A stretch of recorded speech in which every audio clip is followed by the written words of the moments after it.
পরিবারের হাল ধরতে লেখাপড়ার পাশাপাশি সেলুনে কাজ করত কিশোরগঞ্জের কলেজ ছাত্র তনয় দাস। কিন্তু গেল ২১ জুলাই গাজীপুরে বৈষম্য বিরোধী ছাত্র আন্দোলনে গুলিবিদ্ধ হয়ে প্রাণ যায় তার। সেই থেকে খেয়ে না খেয়ে দিন কাটছে মৎস্যজীবী বাবা হরিকান্ত দাস ও মা সবিতা দাসের। সরকারি সহায়তায় ঘুরে দাঁড়াতে চায় পরিবারটি। কিশোরগঞ্জের অষ্টগ্রাম সংবাদদাতার প্রতিবেদন জানাচ্ছেন সৈয়দ মাহমুদ।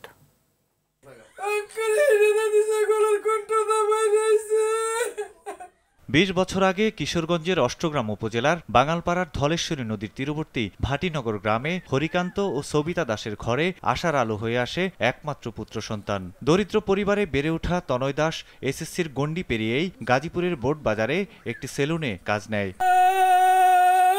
গেল ২১ জুলাই প্রতিদিনের মতো সকালে খোলা হয় সেলুন। রাত ৯টার দিকে বন্ধুরা মিলে যোগ দেয় ছাত্র জনতার আন্দোলনে। সেখানে গুলিবিদ্ধ হয় তনয়। এরপর রাতে হাসপাতালে মৃত্যু হয় তার। একমাত্র সন্তানকে হারিয়ে দিশেহারা পুরো পরিবার। স্কুলে আমার ছেলে পড়তো, কর্ম ইয়ার লাগি টিয়ার অভাবে সংসার চলে না, ঘরতে বাইরেছি, বাইরে গুলি খায় মারা গেছে।